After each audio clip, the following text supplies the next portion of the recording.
All right, hello, and welcome to the first post Super Bowl episode of Sutton Impact Family Style of the season. This is episode 204. I'm Jason. And I'm Bill. And I guess I'll start off by saying that when I closed the show last week, I said that I was picking the Chiefs, but if you wanted to win money, not to bet the opposite of what I said. So I was right. Yes. I said I was picking the Chiefs. But what I was shocked was it wasn't a game. No. It was an absolute butt kicking. Yeah. Well, their offensive line could do absolutely nothing. I mean, no. Every play was a jailbreak. Every play. Like you saw the stat, Mahomes ran for 496 yards before throwing the ball behind the line of scrimmage. 496 yards. I don't know what the average quarterback runs behind the line of scrimmage in an average game, but I'm sure it's nowhere near 496 yards. That's 5 football fields. Yeah. That's incredible. And I mean running for his life. Yeah. And and some of the throws he got off that were semi-accurate after all that running were pretty impressive. But, I mean, they took Tyreek Hill out of that game. He was a total non-factor. They didn't let him be a factor. No. Great coaching by Todd Bowles. And the linebackers were unbelievable. I mean, they just crushed. There was so much speed. They were all over the field. And you have to wonder, speaking of great coaching, which obviously Todd Bowles did, and I mean, Bruce Arians, I guess you got to give him credit. And obviously Byron Leftwich, former Pittsburgh Steeler, one of my favorite college players of all time, did a great job, and Brady and everybody else. But I didn't see any. I mean, I know maybe there are no adjustments to make when you're missing, 4 of your 5 offensive line starters and you don't have any tackles. Maybe there's nothing you can do to adjust. But it seemed like that drive after the first half when they went down and got the field goal, it seemed like they got Zellaire in the running game going because the defense was so aggressive on the other end. But it seems like Zellaire had a nice drive. I know they only ended up with 3 on that drive, but it seems like they went right back to just Pat Mahomes fading back, trying to hit people downfield, and that wasn't going to happen. So it didn't seem like there were enough adjustments. But like I said, maybe how incredible was it that they didn't score a touchdown with that? But the Kansas City Chiefs did not score a touchdown. I couldn't believe they didn't get a garbage one in the fourth quarter. I can't believe it either, but they did. Yeah. Or I thought I was rooting for them to get a garbage touchdown. Yeah. And you got to figure, Tyreek Hill seems like one of those players, like you can slow him down, you can't stop him. So at some point he was going to break free, but he just never did. And Travis Kelce, his stats look good. Times he was open, but if you're running for your life, and sometimes your back is to that side of the ball. Yeah. If you look back at that, I mean, it was incredible. And Mahomes hit at least 2 receivers in the end zone, one in the hands, one in the face mask. Another guy right outside the end zone in the face mask. Travis Kelce dropped a key third down. I mean, they just didn't perform on any aspect of the football game. No. And I know this isn't anything necessarily, but Rob Gronkowski, 2 touchdowns. Antonio Brown, touchdown. Leonard Fournette, touchdown. So basically all guys that Brady brought in, with his executive of the year. Just Brady should be general manager of the year. You're right. And Jason, beginning of the year, we always said we talked about the Brady factor, and I talked about the Belichick factor at the beginning of the year. I mean, that's why I picked the Patriots to win that division still because I couldn't root against Belichick, or I couldn't pick against Belichick. Yeah. And we both picked the Buccaneers to be in the playoffs because of Brady. Yeah. I picked him to win the division. It's incredible what he did. It's just incredible. It is. And, and I have seen people talk about like how nothing is going to change the NFL. You're rarely going to play a team that's starting 1 offensive lineman from the entire year with no starting tackles. That's just not going to happen. Like you can try to do that against Chiefs and the Mahomes again, but if they have a decent offensive line, you can't do that to them. And then this is the first time and probably the only time in history that a 43-year-old franchise quarterback capable of leading your team to the Super Bowl is a free agent. That the greatest tight end of all time, who's still only 31 years old, comes out of retirement to play for you. That a head case like Antonio Brown, who's still probably one of the best receivers in football, is available. And then a former first-round pick, still in his first contract, gets cut by his team and slides all the way through the waiver wire and you're able to pick him up. I mean, there's just so many... You have the money to pick them all up. Right. But I mean, it's just, those things don't happen, No. No, they don't. Even the Leonard Fournette one, like it's hard to imagine a running back needy team like the Jets wouldn't have like thrown a claim in for him, just to kick the tires. But the fact that he slid all the way out and nobody touched him, as dominant as he was at one point, and on it, coming from a terrible organization, like usually those are guys, you bring them in for a year. But there's a lot of things that are just one of ones this year, including obviously the COVID year and everything else. But so I'm not sure if there's a lot of lessons to be learned from the Super Bowl other than, if you have a great quarterback, you're probably going to be in contention. It was just unbelievable. I mean, it wasn't a game. I kept watching it and waiting. But it just wasn't a game. No. And again, because the Chiefs are the Chiefs, you kept being like, uh-oh, they're going to come back. It's going to be a game, and it just never was. And then you could see it, though. I think it was in the third quarter. They showed Mahomes on the sideline, and he's not a guy with attitude, but he just looked beaten down.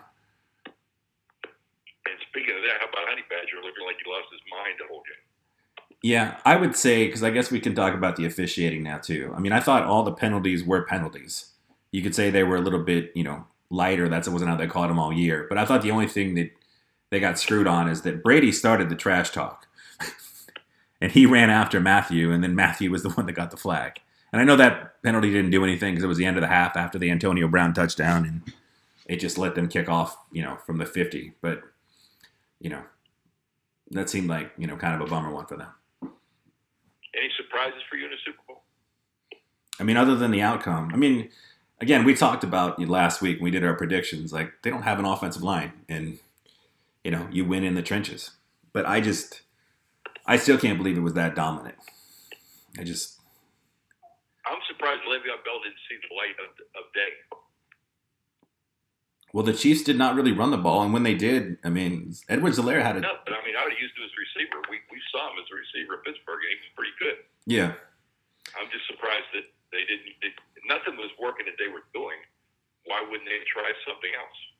I thought, you would have kept trying to, obviously keep sending Hardman and Hill, send them long and take the 2 or 3 defenders with them. Keep letting Kelsey work over the middle. But it seemed like, having backs leak out or doing some other stuff in the flat would have been, again, I'm not a professional football coach, obviously. I just didn't feel like they did anything to counter what they were doing. And again, like we said, I mean, you look at that offensive line and what can you do? But I kept thinking, Andy Reid's a good coach.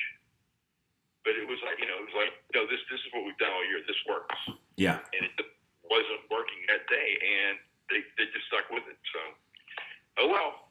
Well, anyhow, the most positive thing is my friend Ben Milsom, who's the chief ticketing officer for the Bucs, has been there for 13 years, Jace. Yeah. Not only did he get a ring, that was his first playoff game.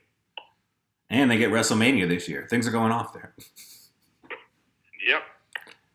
And then I guess we can't not talk about some of the post-Super Bowl partying done by Tom Brady. Because nope. I don't think we've ever seen a... boat drunk. Yeah, boat drunk, and then throwing the Lombardi trophy from a boat to another boat. Yep. And then have him get helped off his boat and have him be held upright while he walked off the boat. Yeah. And obviously... It's just Florida. Brady has become an official Floridian now. That was I guess you could say that was one of the most Florida celebrations we could have seen. There was no alligator. Other than that, we pretty much had, No, and if we don't have a massive COVID break from all the people from Saturday through that parade, I don't know then we're past the crisis. I'll tell you that, because there was every opportunity for every patient and mother to get COVID this week or last week. I'm sorry. Well, it seems like, I guess we'll take a quick New Orleans break, but we are going to have 20-degree weather when we wake up tomorrow. We're in the 30s today. Half our roads are shut down. So this has been the best year for not to be a Mardi Gras. So it's kind of helping people also not, there was some talk that people were just going to do their own thing, but I think the weather has just discouraged any New Orleanian from even thinking about it. So that's helping us down here as far as that goes. What was going to be the thing? They were going to drive by houses now, though, right? Because houses were decorated instead of floats. They have houses decorated. Some floats are at City Park, and City Park has a drive-through where you can just, they have a way you can sort of drive and, and check stuff out. But I mean, it was still one of those things where the night before they closed the bars down, it was shoulder to shoulder on Bourbon Street with all the pictures people were taking. And, just because New Orleans shut down, because people don't know, Mardi Gras doesn't take place just in New Orleans. It also takes place in all the surrounding territories, and some of those were not shut down. So, like, there's parades for 2 weeks out of, Jefferson and Houma and all the other little small towns around it. So, but this weather, like, they've shut down half the roads because of ice, and it's getting colder until Wednesday. So that's our big help right now. Yeah, everybody that's listening to us, man, be careful. I saw that 134 car pile up in Dallas, Fort Worth. Yeah. And I remember living in Oklahoma and 70-mile-an-hour speed limit, which meant it's icy, so slow down to 60. And I saw those pileups before, but never one that big. Never one with big tractor trailers crushing all the cars. It almost looked like with the truck thing that they do at the arenas. Yeah. The monster truck thing. I mean, that's kind of what it looked like. It was crazy. It was terrible. Yeah. Well, do you want to give your not so early, way too early Super Bowl prediction for next year? Yeah, I think I could do that. I have a hard time picking anybody but the Bucs again next year in the NFC. I figure I'll go first since I just threw it on you. And then the AFC it's obviously I don't think the Chiefs are going to have the Super Bowl hangover. I think they have enough things that they can look at and get mad at. And, it seemed like they had the right attitude at the end. So I think I'm actually predicting a Super Bowl rematch. Okay. Because I didn't see anything from any other AFC team. Your AFC is going to be your fourth team. So your AFC game that Kansas City wins, and your NFC game that Tampa wins. So it's going to be your other two teams. Well, this pains me to say it, but I think it might be the Baltimore Ravens. I think whether it's Kenny Galladay or Juju or one of these receivers, I think they're going to add a steady receiver to go along with Marquise Brown and some of these other guys and the tight ends they have. And I think Lamar is going to continue. Lamar's still only 24 years old. I think, sometimes I think we get impatient with guys and, it takes him a minute. And I think he's still, he played great football. I just think the Ravens. And then in the NFC is much tougher. But I think partially because we have such, I think the 49ers, I think they're going to get healthy after their year from hell. They're going to have an easy schedule. And even if it's Garoppolo and Nick Mullins, I think they have enough talent on that team that they're going to go. But ultimately not get as far as Tampa. Well, my teams are from the same divisions. I'm going to pick the Buccaneers and the Rams. Oh, yeah. And I'm going to pick the Chiefs and the Browns. Yeah, the Browns are sneaky really good. And that's with or without Odell on that team. Now they've been in the playoffs. Yeah. I think the Chiefs and the Browns and the Rams and the Buccaneers. I think those are great picks. And you know what, people? I'm out there. If you want to bet, take your chances. Yeah. Well, this is Sean McVay's big year. They obviously put everything on the table. Now they have Matt Stafford. They paid an entire first-round pick just to get rid of Jared Goff. So, let's see what they can do. So Sam Darnold, when we open up the season, is he still a Jet or not a Jet? Well, as you know, I'm a big draft Nick. I love the draft. And I've been listening to the McShays of the world, the Mel Kipers of the world, Ryan Clark, other people, and all the NFL people, NFL Network people. And you know who they've been selling really, really hard? Zach Wilson of BYU. And you know who they mention with Zach Wilson in the same breath? Pat Mahomes. Whoa. They say that he's a guy that just makes incredible plays. He's got great ball placement. He's got that fire. And they think that he's going to be too much for the Jets to pass up at 2. And I sort of get, if you were the Jets and you thought you were a year away, maybe you stick with it. But I feel like, they've seen a lot of turnovers from Sam Darnold. And granted, I don't know if it's his fault or not. And I know he's 23. But you've got to make a decision on Sam Darnold next year where he's got his 5th-year option comes up. And I think if you can get a second-round pick, I think you do it. Obviously, Okay. Deshaun Watson would reset everything, but the Texans say they're not doing. I think we might see a Le'Veon Bell situation where, you know, I don't think Deshaun Watson's going to be a major player in the NFL this year. Ooh. I think the Texans are going to play hardball, and I think Deshaun Watson eventually will get traded, but it's going to be in the season, maybe like week 4 or 5, if that. Because I think the Texans are pretty heels. I mean, someone's going to have to offer them the Godfather offer for them to, because I think they're also. I feel like that owner is one of those prideful people that would sort of do it for spite. Call his bluff. Be like, you don't want to play for us? Fine, then don't play this year. We'll see if you actually hold out. And I think it might get ugly. Yeah, good. There's no question.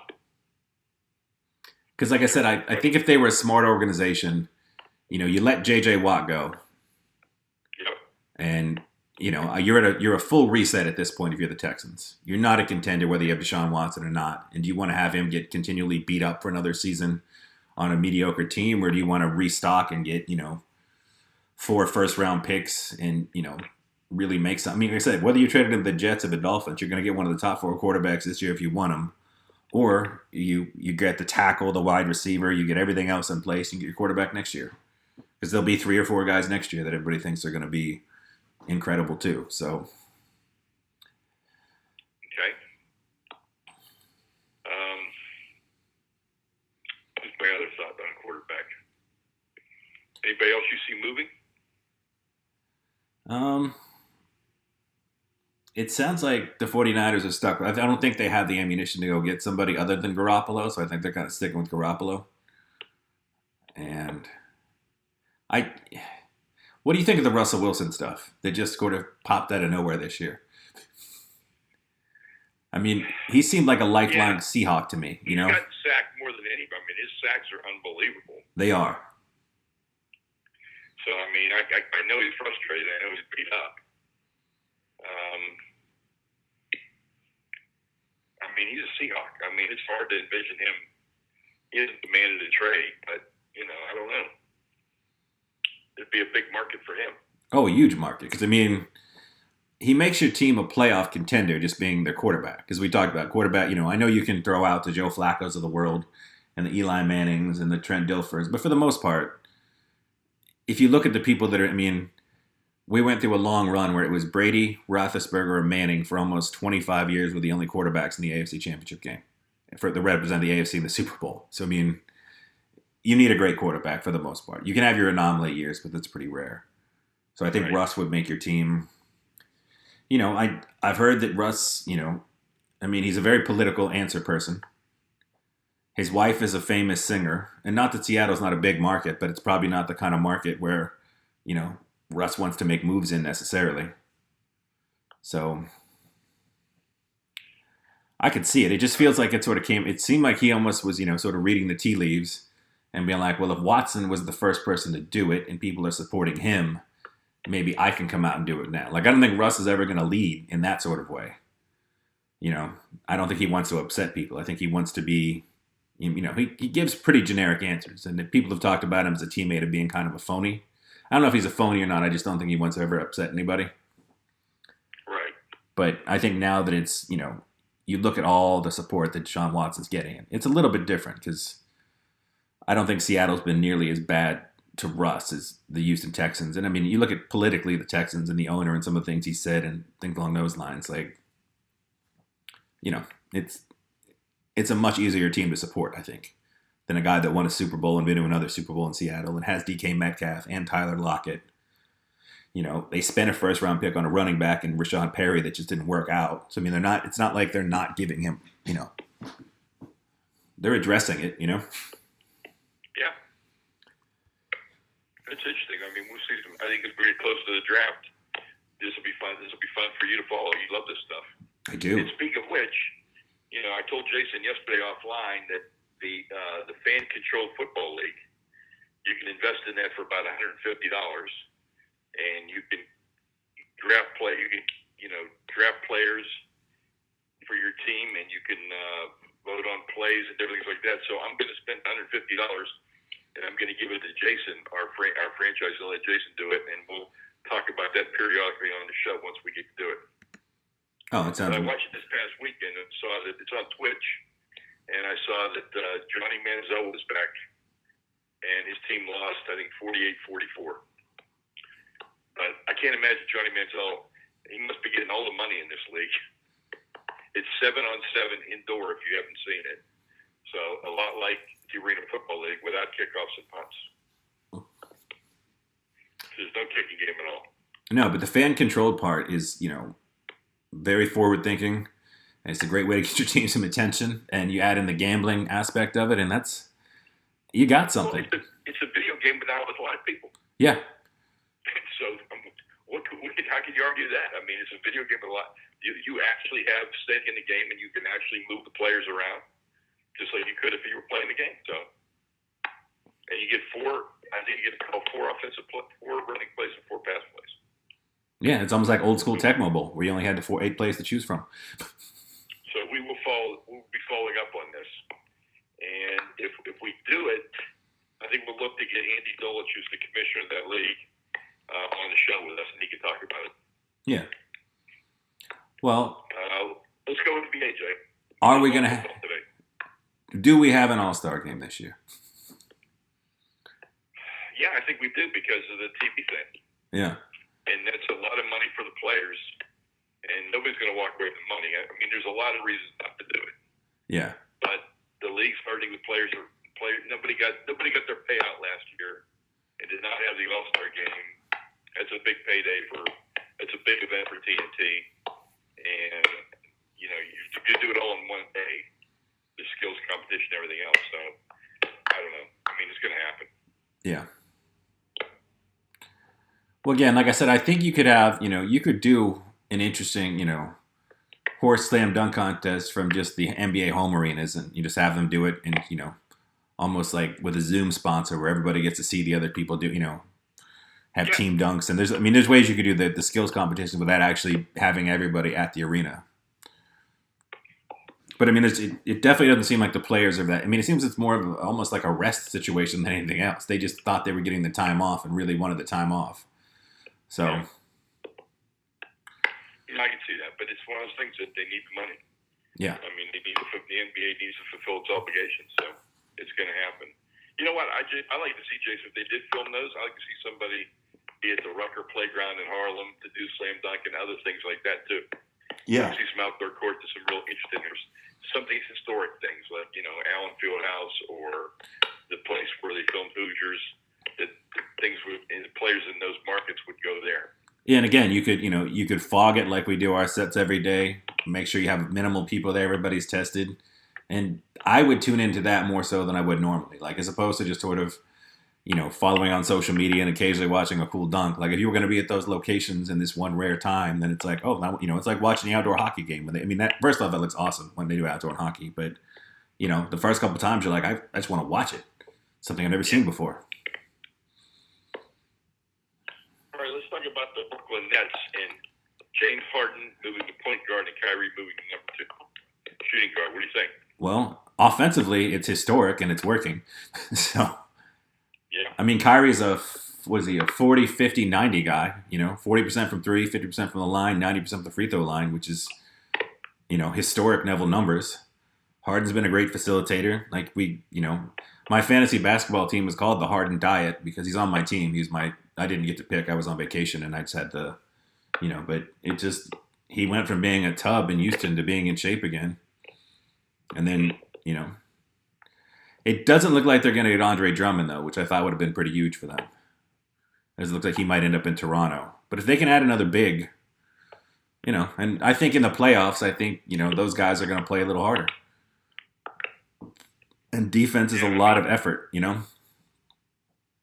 Steve Nash and Mike D'Antoni on the staff. I mean, this stuff all makes sense. I mean, there's nobody you can go get, for the most part, that could guard Embiid, Jokic, Anthony Davis. Like, that's just not happening. And the number of guys that can guard LeBron outside of KD, and maybe you don't want to have to do it all that often, are pretty slim. So it's like, I don't think it's a bad idea to be like, we're just going to destroy you with offense. We'll put up 140 a game if we have to, Well, it'll be interesting to watch that one. also, Anthony Davis just went out with an injury. He did. And that's a bad injury. So we'll see what that does to the Lakers. I guess we have to. I had already in the final. I not only in the finals, I had winning the league. And we got to mention the team. You got to mention the team with the best record in basketball. Yes. The Utah Jazz. And Utah, now Utah can come out of the West now. Yeah. I mean, Rudy Gobert and Donovan Mitchell are both playing like all-stars, and it seems like they patched everything up. They're a deep team. They've got a huge home court advantage. You know? Yeah, I'd rather have them than the Clippers. Mike Conley is not... I mean, he's never going to be probably the Mike Conley we saw in Memphis, but he looks like he's a much more of an asset this year, whereas last year it looked like he was completely washed. And they've got a nice young little team. They do. They're going to be a team to watch. It could now make the NBA Finals without the impediment of the Lakers being there if Anthony Davis is out for the rest of the year. Yeah. I mean, I haven't heard that yet, but I mean, an Achilles injury is even if it's not a tear, that's going to be a long out, and it's going to be a difficult transition back.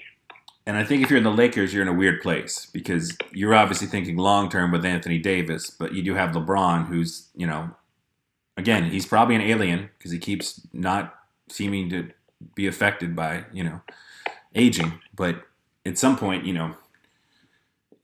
you were hoping that that you would have them in their prime playing together for the next 3 seasons. And if you lose Anthony Davis this year, that takes another year away from LeBron, which is a real bummer. Jason, I got to take this call. I'm sorry. All right. I'll finish up real quick. Finish up the show. Okay. See you next week. How are you? All right. Well, my dad had to go. We went a little long already anyway. I'll do my food moment real quick just because if you're a New Orleans person, there's a place called Z's Pizza. You have to follow them on Instagram. It's a weird process. Order your pizza a week in advance. You Venmo them the money the day you order the pizza, and then you go pick it up. Pretty much it's Zoni Mash. But it is definitely in the top 2 or 3 pizzas in New Orleans. It's a great experience. The pizza was $22. It was a large. I had extra cheese and pepperoni. Absolutely delicious. And I'm hoping that they decide they're not going to be a pop-up once a week and eventually they become pizza. So until next week, I'll talk to you later.